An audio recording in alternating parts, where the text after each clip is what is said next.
MMR 1961, Chapter 2, Returns, Notice, and Records.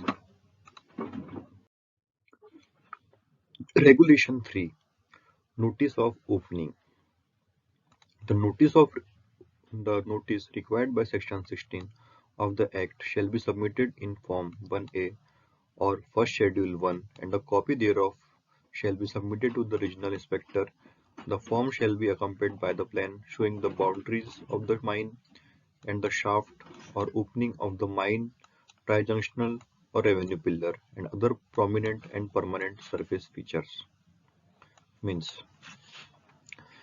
Mines में अगर अपन कोई ओपनिंग कर रहे हैं या फिर कोई माइंस को ओपन कर रहे हैं तो उसमें जो सेक्शन 16 ऑफ द एक्ट है वो क्या बोलता है कि कोई माइंस का पार्ट ओपन करना या फिर माइंस में ओपनिंग करना, कोई माइंस को ओपन करने के लिए, तो उसको हमको कोई माइंस को ओपन करने से 30 डेज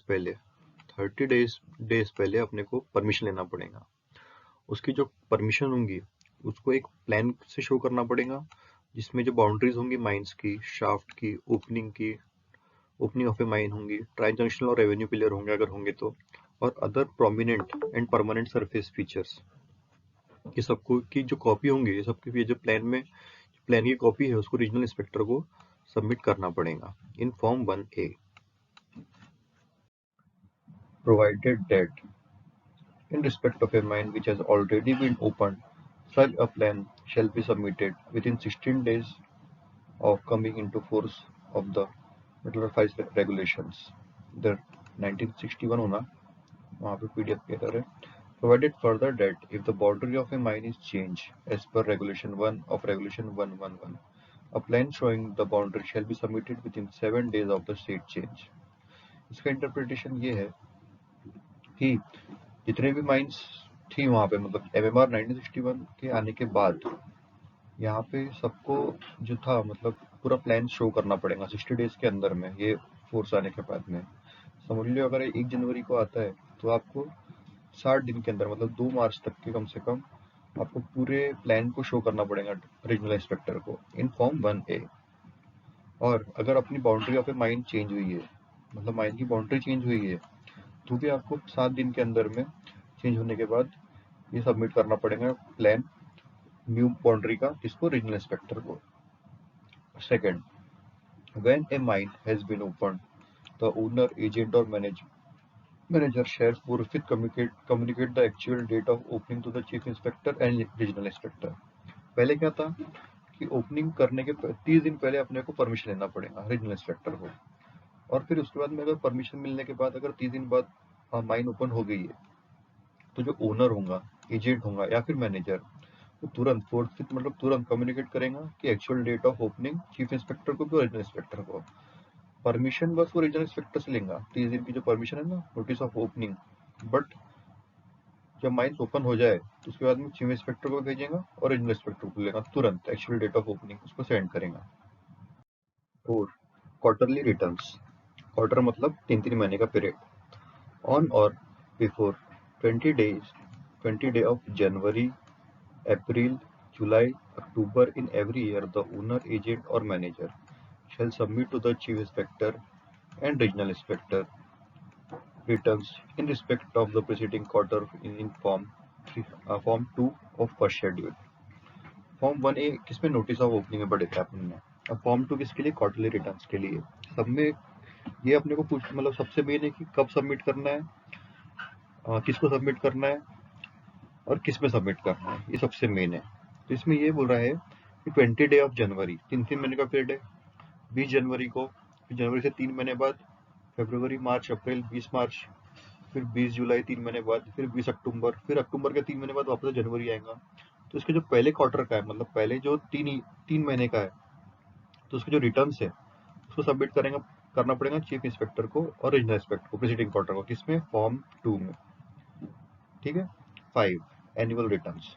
एनुअल मतलब साल का रिटर्न कब सबमिट करेंगे? On or before the 20 day of February in every year, मतलब 20 फरवरी के पहले the owner, agent of manager shall submit to the district magistrate and to the chief inspector annual returns in respect of preceding year in form 3 of first schedule. Annual return किस में submit करेंगे अपन? तो form 3 में। ठीक है, कब करेंगे? तो 20 फेब्रुवरी के पहले हमको एनुअल रिटर्न सबमिट करना पड़ेगा हर साल। तो और देखो, इसमें जो क्वार्टरली रिटर्न्स था, इसमें डिफरेंस क्या है कि ये चीफ इंस्पेक्टर और रीजनल इंस्पेक्टर को सबमिट कर देते हैं, लेकिन जो एनुअल रिटर्न का प्रोविजन है वो डिस्ट्रिक्ट डीएम को, डिस्ट्रिक्ट मजिस्ट्रेट को और चीफ इंस्पेक्टर को, ये मतलब ये बड़ी चीज है एनुअल रिटर्न्स, तो ये बड़ी अथॉरिटी हो जाएगा डिस्ट्रिक्ट मजिस्ट्रेट को और चीफ इंस्पेक्टर को, इसमें रीजनल इंस्पेक्टर नहीं आएगा। और किसमें सबमिट करेंगे? फॉर्म 3 में। सेकंड, अभी अपन एनुअल रिटर्न पढ़ रहे हैं, तो सेकंड में है if A mine is abandoned or working thereof is discontinued for a period exceeding 60 days, or if a change occurs in the ownership of the mines, the returns required under sub-regulation 1 shall be submitted within 30 days of such abandonment or change of ownership, or within 90 days of discontinuance as the case may be। अब अपनी जो mines है उसको अपन ने क्या बोलते हैं? Abandonment, मतलब उसको रोक ही दिया, मतलब माइन को, माइन अपने चल रही थी उसको रोक दिए। और अपन डिसकंटिन्यूड किए थे, डिसकंटिन्यूड मतलब रोका हुआ है, मतलब उसको बाद में अपन चालू करने से वाले थे, लेकिन 60 दिन तक के उसको रोकने के बाद, मतलब 60 दिन से ज्यादा अपन ने उसको रोक के रख दिए।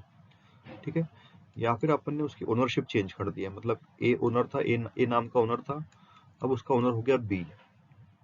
ठीक है, तो जो शेल बी सबमिटेड, मतलब ये है एनुअल रिटर्न्स।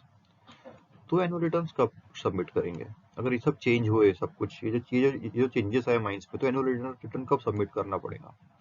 तो अगर अगर अबेंडनमेंट हुई, मतलब बंद करना रहा, या फिर ओनरशिप का चेंज हुआ, ये तो तुरंत ही होगा ना, बंद और ओनरशिप का चेंज, तो 30 डेज के अंदर, and within 90 days of such discontinuance as the case may be. ये भी 30 डेज ही है, 60 दिन तक अपनी डिसकंटिन्यूट रही, 60 दिन से ज्यादा जैसे डिसकंटिन्यूट हुए उसको 30 दिन के अंदर 30 दिन के अंदर उसको सबमिट करना पड़ेगा, मतलब टोटल हो जाते 90 डेज एनुअल रिटर्न्स को। ठीक है, मतलब अगर बंद हुई या फिर ओनरशिप चेंज हुई तो 30 दिन के अंदर अपने को सबमिट करना पड़ेगा, और डिसकंटिन्यूअंस हुआ तो 90 दिन के अंदर अपने को एनुअल रिटर्न सबमिट करना कंपलसरी है। Provided that the chief inspector may by an order in writing and subject to such condition as he may specify therein, allow such returns to be submitted up to any date not later than 20 day of February in the year following that to which they relate। मतलब chief inspector चाहे, जो chief inspector है, जो चाहे तो वो क्या कर सकता है? अलाउ कर सकता है कि जो रिटर्न्स है ये 30 दिन या 90 दिन का जो पीरियड है उसको बंद कर सकता है।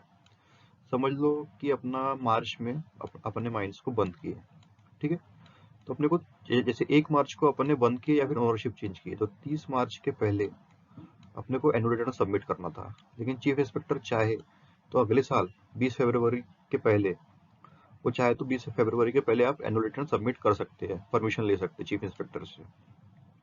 Provided further that nothing in this sub-regulation shall be deemed to authorize the submission of any return later than 20th day of February in the year following to that to which it relates। मतलब chief inspector भी चाहे तो 20 तारीख तक ही permission दे सकता है, उसके आगे उसको नहीं देना है, मतलब कंपलसरी है माइंस को कि वो मतलब 20 फरवरी के पहले सबमिट करते हैं, अगर चीफ इंस्पेक्टर चाहे तो।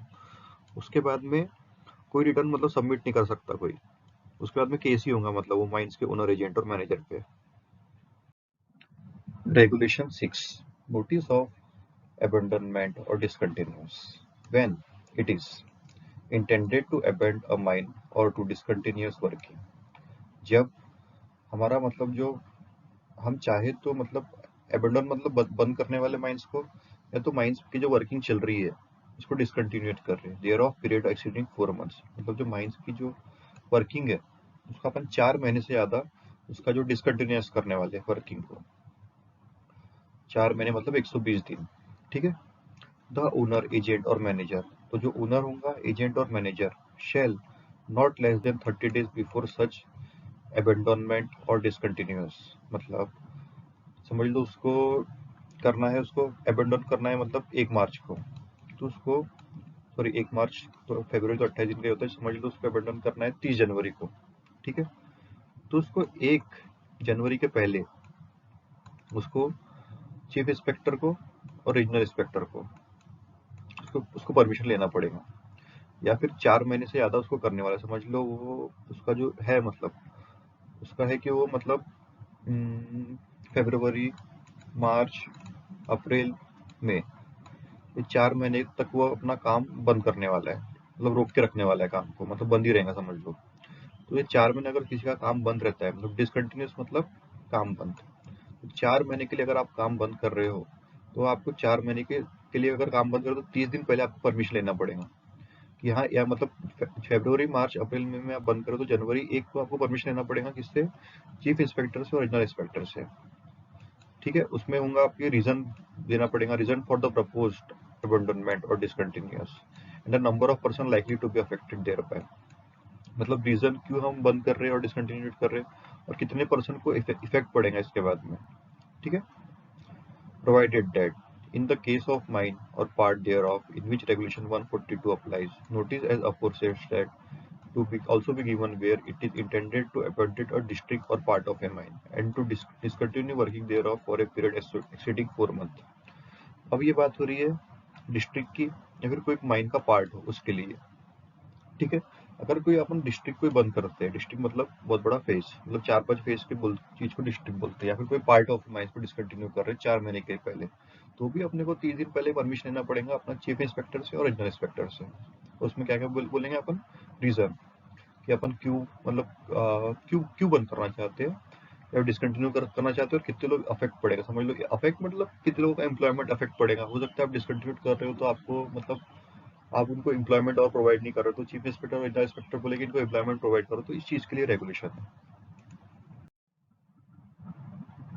Provided further that when on account of unforeseen circumstances a mine or part as aforesaid is abandonment or discontinued before the notice has been given, or when without previous intention of the discontinuous extend beyond a period of 4 months, the notice shall be given forthwith, notwithstanding contained in clause A. When it is intended to abandon or discontinue for more than 4 months any working below ground over which is situated any property vested in government or any local authority or any railway or any building or permanent structure not belonging to the owner, agent or manager shall not less than 30 days before the date of such abandonment or discontinuance give notice to his of his intention to chief inspector and regional inspector। इसका interpretation है provide further that, और अगर enforcing circumstances होते हैं, मतलब आपने सोच के नहीं रखा था बट वो हो गया, ठीक है, पहले से सोच के प्लान नहीं किए थे बट हो गया वो, एक mine or part as aforesaid is अबॉर्डेड और डिसकंटिन्यूड बिफोर द नोटिस, मतलब हमने नोटिस दिया 4 महीने का, ठीक है, लेकिन 3 महीने में ही मतलब माइंस को बंद करना पड़ रहा है। ठीक है, नोटिस हैज बीन गिवन और without previous intention of the discontinuous, ये डिसकंटिन्यूअस का अबेंडनमेंट का नहीं है। ठीक है, अबेंडनमेंट में तो तुरंत होता है ना, डिसकंटिन्यूअस का मतलब कि अगर 4 महीने से ज्यादा अपन सोचे नहीं थे, लेकिन अपन ने 2-3 ही महीने सोचे थे, लेकिन 4 महीने हो गए डिसकंटिन्यूअस करते करते। ठीक है, तो नोटिस तुरंत देना है फोर्थविथ। ठीक है, not with standing anything in contain in clause A, मतलब क्लॉज ए में क्या बोल रहा है, क्लॉज ए बोल रहा है कि वही 4 महीने के लिए अगर अपन ने डिसकंटिन्यूअस करना है तो 30 दिन पहले अपने को नोटिस देना पड़ेगा। ठीक है, तो जो वर्किंग बिलो ग्राउंड है उसके ऊपर अगर कोई गवर्नमेंट या फिर लोकल अथॉरिटी या फिर रेलवे की बिल्डिंग है या फिर कोई परमानेंट स्ट्रक्चर है, ठीक है, जो ओनर, एजेंट और मैनेजर का नहीं है, तो उनसे परमिशन मांगना पड़ेगा ना। अगर 30 दिन पहले आप कोई चीज बंद कर रहे हो अंडरग्राउंड में, तो आपको 30 दिन पहले उनसे परमिशन मांगना पड़ेगा कि मतलब कोई गवर्नमेंट की प्रॉपर्टी वॉपर्टी को चीफ इंस्पेक्टर को भेजना पड़ेगा, मतलब चीफ इंस्पेक्टर और रीजनल इंस्पेक्टर को भेजना पड़ेगा कि कौन कौन सी प्रॉपर्टी उसके ऊपर है, मतलब कौन कौन सी प्रॉपर्टी वो माइंस के ऊपर है, तो उसको भेजना पड़ेगा चीफ इंस्पेक्टर और रीजनल इंस्पेक्टर को। When a mine or part of your said has been abandonment or working thereof has been discontinued over a period exceeding 4 months, the owner, agent or manager shall within 7 days of the abandonment or of the expiry of the said period give to the chief inspector, regional inspector and district magistrate notice in form 1 of the first schedule। इसका interpretation ये है कि mine समझ लो अपन को डिसकंटिन्यूट करना है 4 महीने के लिए। ठीक है, अपन ने फेब, ठीक है, मार्च, अप्रैल, मई, ये 4 महीने का सोचा अपन ने कि अपने को डिसकंटिन्यूस करना है। तो परमिशन तो अपन लेंगे 1 महीने पहले, मतलब 1 जनवरी के पहले अपने को परमिशन लेना है, ठीक है। और जो मई होगा 4 महीने के बाद, जो मई में होगा ना मतलब डिसकंटिन्यूड, तो मई में जब डिसकंटिन्यूड कर रहे हैं अपन, तो मई जैसे 31 मई के 7 दिन पहले, कम से कम 7 दिन पहले, ठीक है, अमेंडमेंट के पहले 7 दिन के पहले, तो 7 दिन के पहले अपने को चीफ इंस्पेक्टर, रीजनल इंस्पेक्टर और डिस्ट्रिक्ट मजिस्ट्रेट को नोटिस भेजना पड़ेगा फॉर्म 1 में, ठीक है, फर्स्ट शेड्यूल में, कि हम बाबा हमारे 4 महीने का पीरियड जो था, मतलब जहाँ पे हम बंद करने वाले, डिसकंटिन्यूट करने वाले थे, 4 महीने के पीरियड के 7 दिन पहले हमको परमिशन लेना पड़ेगा, मतलब चीफ इंस्पेक्टर से, रीजनल इंस्पेक्टर से और डिस्ट्रिक्ट मजिस्ट्रेट की। मतलब इनको बस अगर 4 ही महीने की परमिशन मिल रही है, तो 4 महीने के पहले 7 दिन पहले इनको इन्फॉर्म करना पड़ेगा ना, डीएम को, इंस्पेक्टर को और चीफ इंस्पेक्टर को फॉर्म 1 में, कि हम ऐसा कर रहे हैं। Notice of reopening when it is intended to reopen a mine, मतलब रीओपन ए माइन, ठीक है, आफ्टर abandonment, ठीक है, और after discontinuous for a period exceeding 4 months, the owner, agent or manager shall not less than 30 days before resumption of mining operation give to the chief inspector, regional inspector and district magistrate notice in form 1B of first schedule। तो आपने पढ़े थे कि अपने को Feb में, मार्च में, अप्रैल में, मई में 4 महीने अपनी माइंस बन रही, ठीक है, 4 महीने अपनी माइंस बन रही।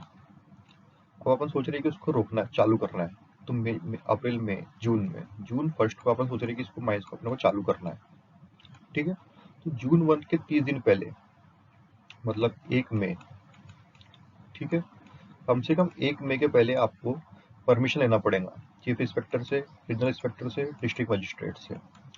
Notice in form 1B of first schedule. 1B मतलब उसमें लिखा होगा, मतलब क्या क्या है, मतलब माइंस के बारे में पूरा फॉर्म 1B लिखा होगा, प्लान, उसकी बाउंड्री, उसका सब कुछ लिखा होगा, लीज एरिया क्या क्या नहीं है वहाँ पे। तो form 1B of first schedule में अपन उसको परमिशन लेंगे कि हमको परमिशन चाहिए, हम माइंस ओपन कर रहे हैं। तो 30 दिन पहले आपको परमिशन लेना पड़ेगा, तभी आप माइंस मतलब रीओपन कर सकते हैं। ऐसा नहीं कि आप मतलब रीओपन कर दिए और उसके बाद में, मतलब उसके बाद में आप परमिशन ले रहे हो, वरना आपके ऊपर केस हो जाएगा। मतलब ओपनिंग के भी 30 दिन पहले, तो माइन को ओपन कर रहे हैं तो भी 30 दिन पहले, और रीओपन कर रहे हैं तो भी उसके लिए अपने को परमिशन लेना जरूरी है।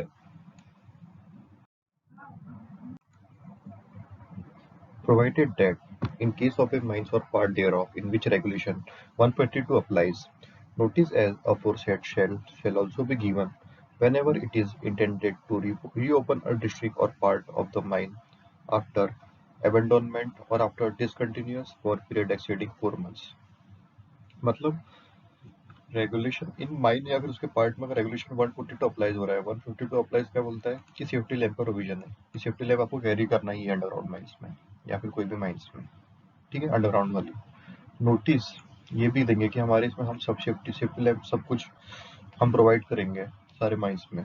जब अपना रीओपन ऑफ ए माइंस या फिर डिस्ट्रिक्ट या फिर पार्ट ऑफ ए माइन है, अगर बंद और डिसकंटिन्यूस अगर 4 महीने के बाद अगर अपन वापस कोई माइंस खोल रहे हैं, तो अपने को एक नोटिस भेजना पड़ेगा कि हम सेफ्टी लैब भी प्रोवाइड कर रहे हैं, रेगुलेशन 152 वही बोलता है, ठीक है। Second, when a mine or part as aforesaid said has been reopened, the owner, agent or manager shall be communicate the actual date of reopening to the chief inspector and to regional inspector, ठीक है।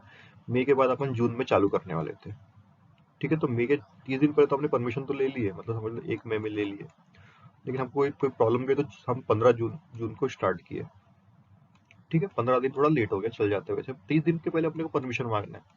आप open का ऐसा कुछ provision नहीं है कि आप कब ओपन कर, लेकिन 30 दिन पहले आपको परमिशन मांगना है, ठीक है। 15 जून को हो गए, तो 15 जून की जो एक्चुअल डेट है रीओपनिंग की, वो किसको भेजेंगे अपन, चीफ इंस्पेक्टर को और रीजनल इंस्पेक्टर को, ठीक है। चीफ इंस्पेक्टर को और रीजनल इंस्पेक्टर को एक्चुअल डेट भेजेंगे अपन। 8. Change of ownership and address. When a change occurs in the name or ownership of a mine or in the address of the owner, agent or manager shall within 7 days from the date of the change give to the chief inspector and the regional inspector notice in form 1B of first schedule। मतलब जब भी change occur होता है ownership में या फिर ownership समझ लो change हो रही है, या फिर नाम चेंज हो रहा है किसी का, या फिर एड्रेस हो रहा है चेंज ओनर का। तो जो ओनर होगा, एजेंट होगा या फिर मैनेजर होगा, तो 7 दिन के अंदर ओनरशिप चेंज होने के और अगर किसी का नाम या फिर एड्रेस चेंज हो रहा है, तो 7 दिन के अंदर उसका जो एक्चुअल डेट होगा वहाँ पे, ठीक है, मतलब समझ लो 30 तारीख को चेंज हुई उसकी उसकी क्या बोलते हैं, अपना जो नाम, मतलब सॉरी, एड्रेस चेंज हुआ। तो 7 दिन के अंदर उसको, मतलब 7 तारीख के अंदर उसको फॉर्म 1B में चीफ इंस्पेक्टर और रीजनल इंस्पेक्टर को भेजना पड़ेगा। जो फॉर्म 1B है, ये मतलब लेटेस्ट सर्कुलर से मैंने लिया हुआ, ठीक है। Provided that where the owner of a mine is a firm और अदर एसोसिएशन ऑफ इंडिविजुअल, मतलब जहाँ ओनर ऑफ ए माइंस है वो, मतलब फ्रीम बोले तो मतलब कंपनी है, और अदर एसोसिएशन ऑफ इंडिविजुअल है, मतलब 4-5 लोगों की कंपनी है।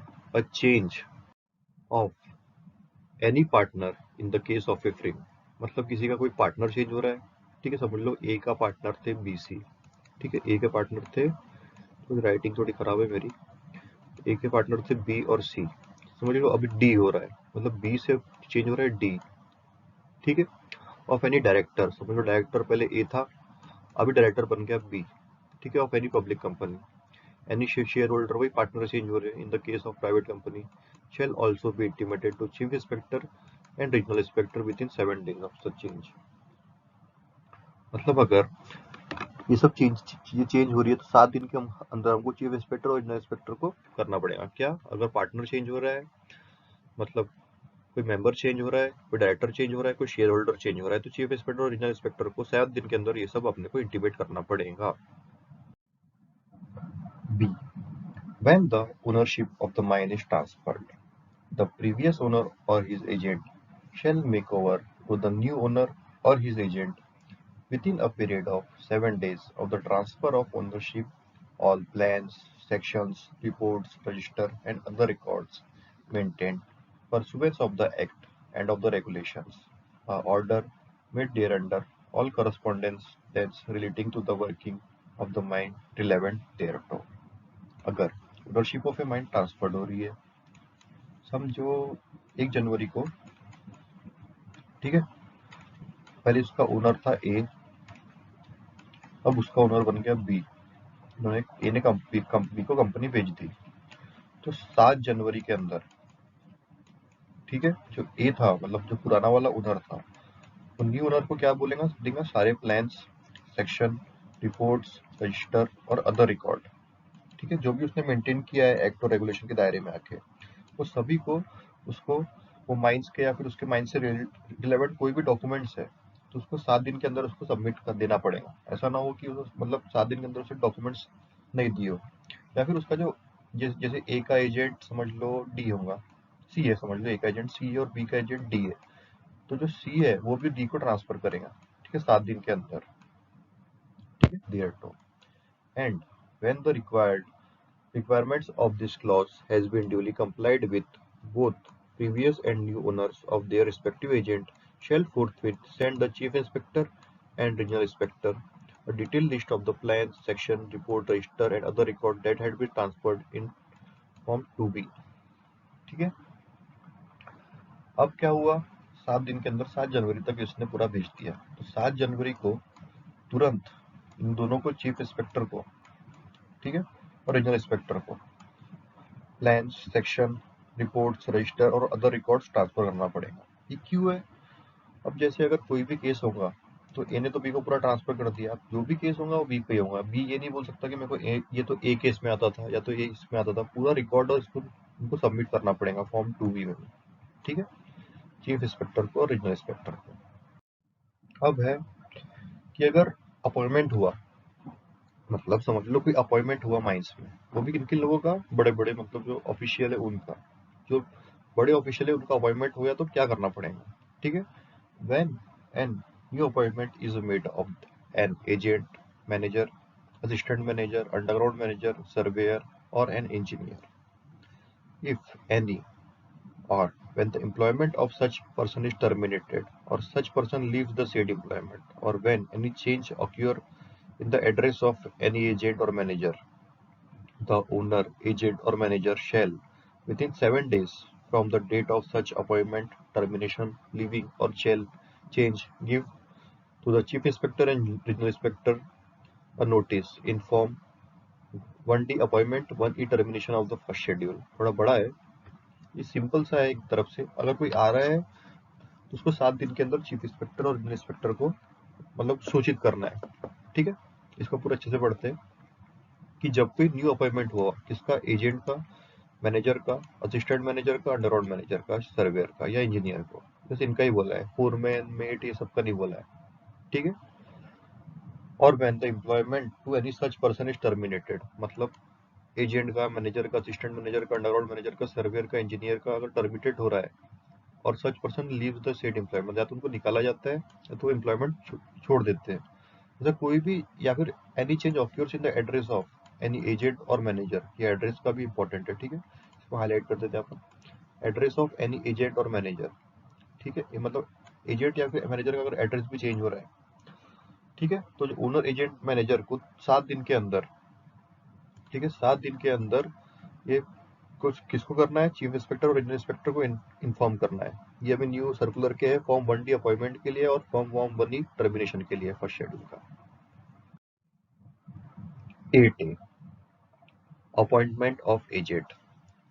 The owner of a mine shall submit in writing to Chief Inspector and Regional Inspector a statement showing the name and designation of every person authorized to act an agent on the behalf of the owner of the mine in respect of management, control, supervision or direction of the mine।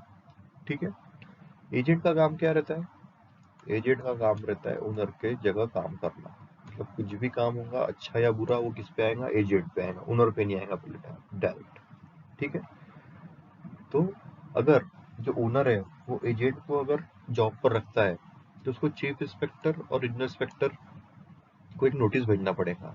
ठीक है, उसमें उसका नाम, उसका designation, जो post पर है वो एजेंट का, ठीक है, तो जो ओनर के बिहाफ पे कर रहा है, और उसकी ड्यूटीज क्या होगी? मैनेजमेंट, कंट्रोल, सुपरविजन और डायरेक्शन, मतलब चारों ड्यूटी एक एजेंट की होंगी। ठीक है, second, the statement shell also show the responsibility of every such person and the matters in respect to which he is authorized to act on the behalf of the owner of a mines। ठीक है, तो statement में ये भी रहेगा, नाम और designation तो रहेगा ही, साथ में उसकी रिस्पॉन्सिबिलिटीज। समझ लो एजेंट के ऊपर क्या ले माइंस की रिस्पॉन्सिबिलिटीज है, तो कौन सी माइंस के ऊपर क्या क्या रिस्पॉन्सिबिलिटी है, माइंस में उसकी क्या रिस्पॉन्सिबिलिटीज है। ठीक है, इसमें एक्ट करने के लिए ओनर की जगह वो कौन से काम कर रहा है, तो वो सब भी भेजना पड़ेगा। कि कल जाके कुछ प्रॉब्लम हुआ, समझ लो कोई फॉल हुआ या फिर ऐसा कोई एक्सीडेंट हुआ, तो हमारे पास रहेगा कि एजेंट के पास कौन सी ड्यूटी थी और ओनर के पास कौन सी ड्यूटी थी। ओनर ने पूरी ड्यूटी एजेंट को असाइन किया था कि कुछ कुछ ड्यूटी उसने खुद के पास भी रखा था। तो अगर एक्सीडेंट होता है तो फिर दोनों में से हम पकड़ लेंगे किसको कि गलती किसकी है। The statement aforesaid shall be submitted within 1 month from the date of coming into force of the Metallurgs Forest Mines Regulation 1961 in the case of mines already opened for reopened or reopened as the case may be, and in other cases within 1 month from the date of opening of the mines। ठीक है, जो statement है, समझ लो 1961 के पहले जितने भी owner थे, समझ लो 1961 एमएमआर आया 1961। ठीक है, 1961 एमएमआर आया। ठीक है, तो 1961 के पहले जितने भी लोगों के पास कौन से ओनर उन्होंने अपॉइंट किए, वो सारे माइंस को 1 महीने के अंदर भेजना पड़ेगा कि ये हमारे माइंस का ये ओनर है। ठीक ठीक है, या फिर कोई माइंस अगर रीओपन हो रही है 1961 के बाद में, तो भी उनको 1 महीने के अंदर भेजना पड़ेगा कि हमारा जो नाम ओनर का, डेजिग्नेशन ओनर का और ड्यूटीज ओनर की। ठीक है, 1 मंथ के अंदर में। 4. Any change, addition, or alteration in the names of or other particulars of the aforesaid statement shall be reported in writing to the Chief Inspector and to the Regional Inspector within 7 days from date of such change, addition or alteration। ठीक है, अगर change कुछ बदला जाता है, कुछ या फिर ऐड किया जाता है, या फिर कुछ मतलब अल्टरेशन मतलब कुछ दूसरा चेंज किया जाता है द नेम, तो नाम में चेंज होता है, या फिर कुछ अदर पर्टिकुलर। ठीक है, तो चीफ इंस्पेक्टर और रीजनल इंस्पेक्टर को 7 दिन के अंदर रिपोर्ट करना कंपलसरी है। नाम नूम में, जैसे ओनर ओनर का एजेंट या फिर ऐसा कुछ चेंज होना है, ओनर भी अगर ऐड हो रहा है या फिर बदला जा रहा है या फिर निकाला जा रहा है, तो उसको भी 7 दिन के अंदर चीफ इंस्पेक्टर और नए इंस्पेक्टर को भेजना पड़ेगा। 9. Notice of accident. When there occurs in or about a mine an accident causing loss of life or serious body injury in connection with mining operation. Second, an ignition, an explosion or ignition. Third, a spontaneous heating or outbreak of fire or appearance of smoke or other indication of heating or outbreak of fire. Fourth, an influx of noxious gases. जब भी कोई mines में एक accident होता है जिसकी वजह से लॉस ऑफ लाइफ होती है या फिर सीरियस बॉडी इंजरी होती है माइनिंग ऑपरेशन के कनेक्शन में, या फिर एक एक्सप्लोजन होता है, मतलब धमाका होता है या इग्निशन होता है, एंड स्पॉन्टेनियस हीटिंग और आउटब्रेक ऑफ फायर होता है, और अपीयरेंस ऑफ स्मोक और अदर इंडिकेशन ऑफ हीटिंग और आउटब्रेक ऑफ फायर होता है, या फिर इन्फ्लक्स ऑफ नॉक्शियस गैसेज होता है। Fifth, an occurrence of inflammable gases in the mines to which regulation 144 does not apply. Sixth, an eruption of waters. Seventh, a rock burst in working below ground. Eighth, a premature collapse of any part of the working, an accident due to explosive, a breakage or fracture of rope, chain, headgear, pulley or axle or bearing thereof, or other gear by which person are lowered or layers raised, an overwinding of cases or other means of conveyance while mines are being lowered or raised, and breakage of fracture essential part of the winding engine, crankshank, coupling, bearing, gearing, clutch, drum shaft और failure of emergency brake। Fifth बोलता है कि अगर inflammable gas हो गई mines में, ठीक है। सिक्स बोलता है अगर वाटर का इरप्शन हो गया बहुत सारा, रॉक ब्रस्ट हो गया अंडरग्राउंड में, प्रीमेच्योर कोलैप्स हो गई कोई वर्किंग की, और एक्सीडेंट हो गया बारूद के कारण एक्सप्लोजिव कारण, और ब्रेकेज और फ्रैक्चर ऑफ ए रोप हो गई, चेन हो गई, हेड गियर, पुल्ली और एक्सियल बेरिंग देयर ऑफ, जिससे पर्सन को ले जाया जाता है या फिर नीचे भेजा जाता है।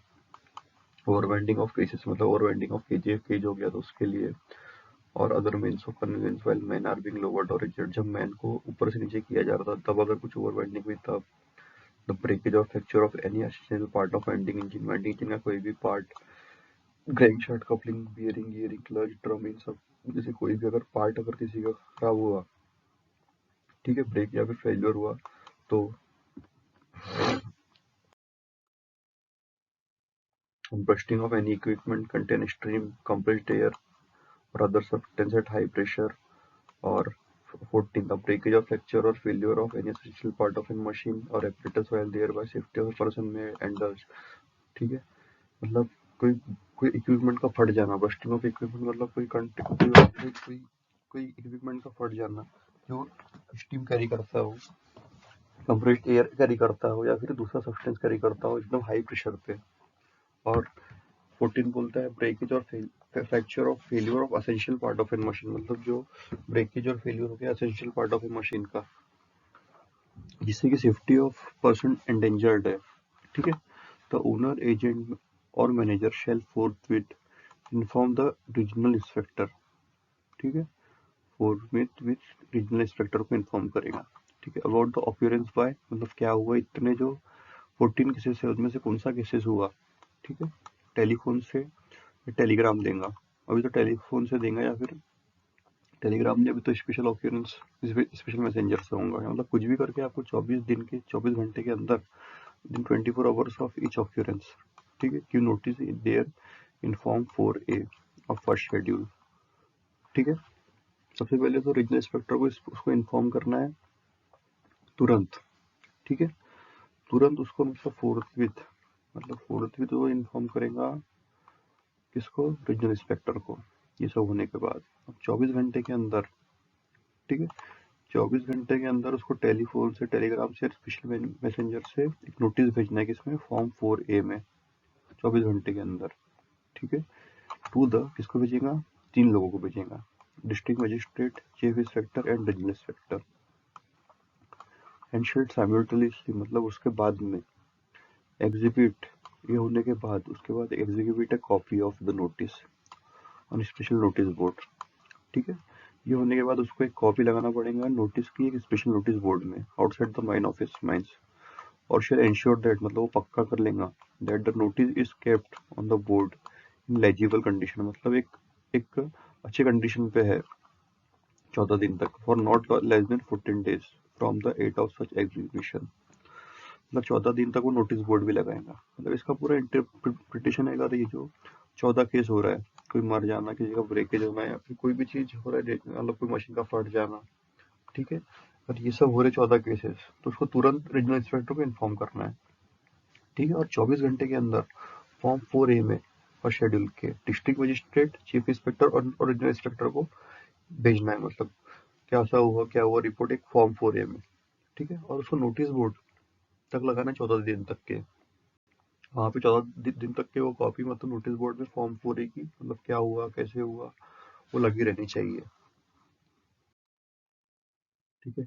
B, when an accident causing loss of life or serious body injury occurs in or about a mine in connection with the generation, storage, transmission, supply or use of electrical energy, ठीक है, use of electrical energy, the owner, agent or manager shall also forthwith inform the electrical inspector or mines by telephone of mines by telephone, extra Telegram और special manager. कितने कितने एक होते, एक mining instructor होता है, ठीक है, माइनिंग इंस्ट्रक्टर होता है, ठीक है।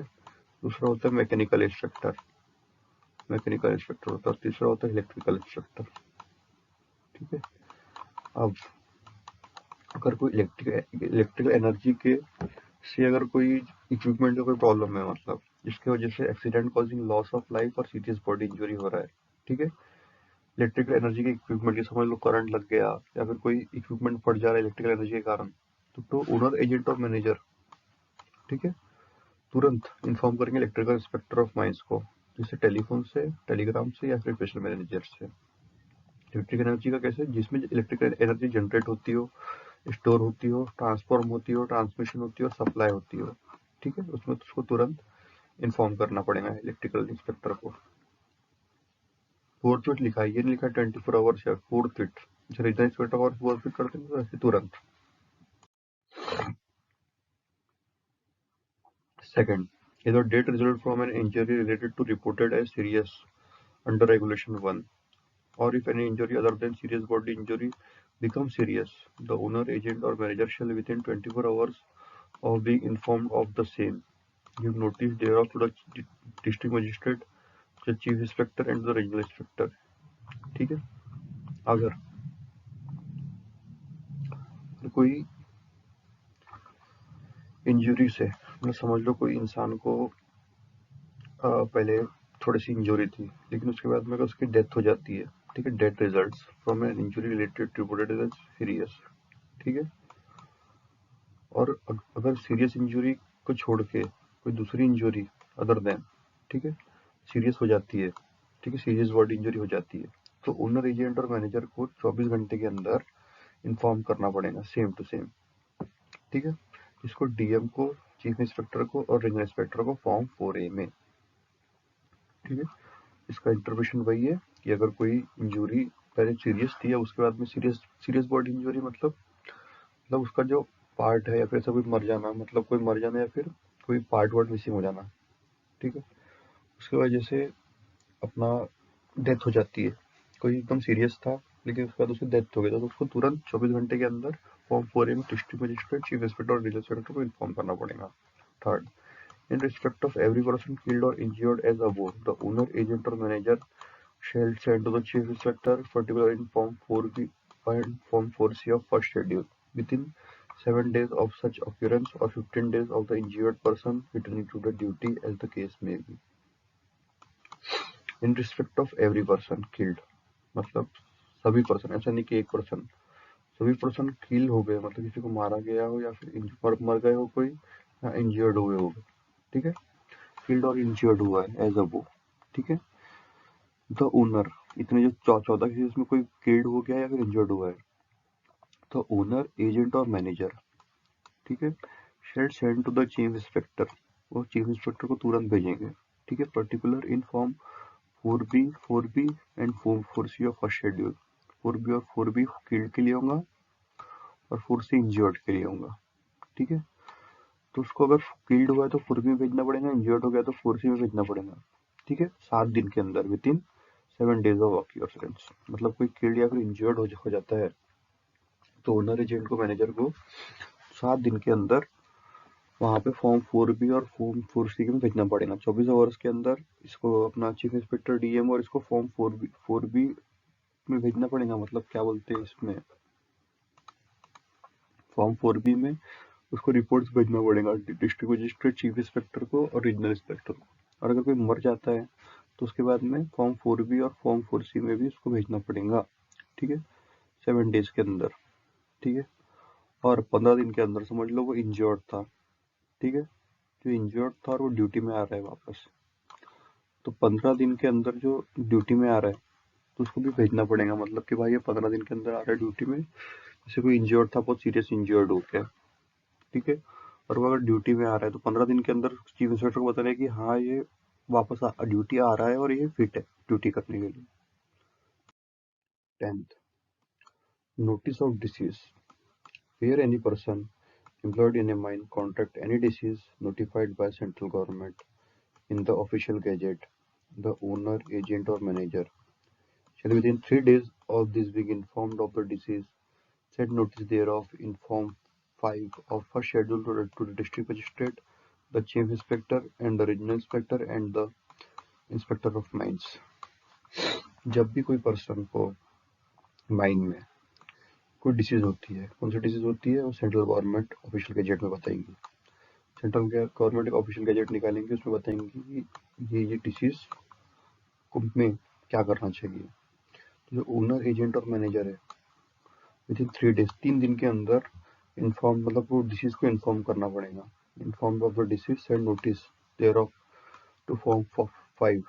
मतलब 3 दिन के अंदर अंदर उसको वो डिसीज के बारे में इन्फॉर्म करना पड़ेगा, किसके द्वारा, एक नोटिस भेजने के लिए से फॉर्म 5 के फर्स्ट शेड्यूल, किसको, डिस्ट्रिक्ट मजिस्ट्रेट को, चीफ इंस्पेक्टर को और रीजनल इंस्पेक्टर को, इंस्पेक्टर ऑफ माइंस को। ठीक है।